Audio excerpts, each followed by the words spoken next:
E aí, gente, B.E.D aqui. Today, we're going to talk about the dangers of homebrewing, specifically whether or not drinking homebrew can kill you. Now, it's kind of an odd question for those of us that have been homebrewing for a while. I haven't thought about the dangers in quite some time, but I do understand where it came from, and I want to talk about that. Now, we do have the same dangers in homebrewing as we do in cooking. Since we're working with burners, boiling liquids in big hot pots, we can burn ourselves. Also, since we're dealing with at least 5 gallons of liquid and sometimes up as much as 10, 15, there's a lot of weight. I mean, each pound of liquid water weighs 8 pounds. Beer is just a little bit heavier than that. Plus, if you're dealing with sharp utensils, you can cut yourself. There's tripping hazards if you're dealing with burners. And then, of course, there's always hypothermia, especially since we're coming up in winter.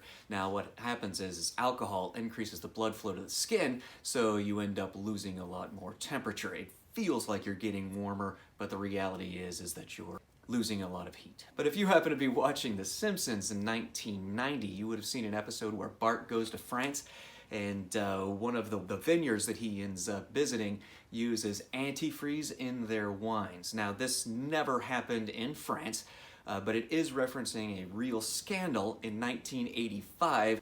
Now, the 1985 diethylene glycol scandal was actually perpetrated by some people in Austria illegally adding antifreeze or diethylene glycol into their wines for export. These wines were exported into West Germany, and the importer of those also illegally mixed those with West German wines. Now, that resulted in a wide variety of wines being contaminated with diethylene glycol. Now, the contamination was discovered in wine laboratories doing quality control. I don't believe anybody actually ingested in these, but it did result in a widespread publicity and forced the winery industry in Austria to undergo massive changes. Now, there are trace amounts of methyl alcohol created during the fermentation process. Methyl alcohol is highly toxic to large animals, including humans, and can cause blindness, damage to the liver, kidneys, heart. It also has an accumulative effect on the central nervous system, specifically into the optic nerve. Now, these trace amounts are not really dangerous to humans. People have been drinking beers since forever. I've been drinking homebrew for a long time. It does become a problem when you deal with distillation. Now, this is one of the reasons why distillers require a license. Now, there are 3 reasons why distillers require a license. The first one is for tax purposes. They need to be able to collect taxes on this, and this is where moonshine came about. Now, you might have heard of some moonshine causing blindness, and that is because they didn't remove the methyl alcohol from the ethyl alcohol, and therefore people ended up with methyl alcohol poisoning. Now, you might have also heard this back at the beginning of the pandemic when we all started getting locked down.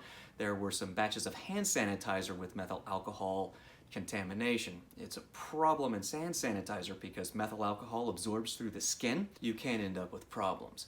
Now, this is one of the reasons why distillers are supposed to discard the first runnings when they do distilling so that that methyl alcohol actually goes away.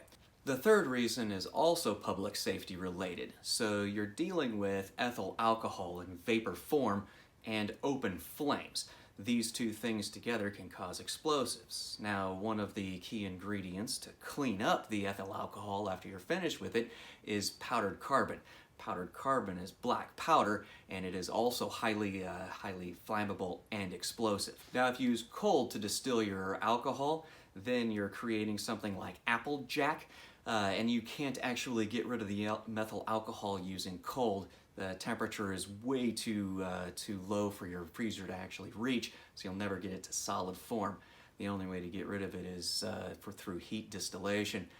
Distillation in the United States is illegal, and you do require a license to do distillation of alcohol. So the methyl alcohol contributes to your hangover. Now, aldehydes, or oxidized alcohol, also contributes to your hangover when you drink beer, wine, or hard liquor. So that's all for today. Like if you learned something, subscribe to my channel if you're interested in learning more about home brewing and home brewing equipment. And until next time, saúde!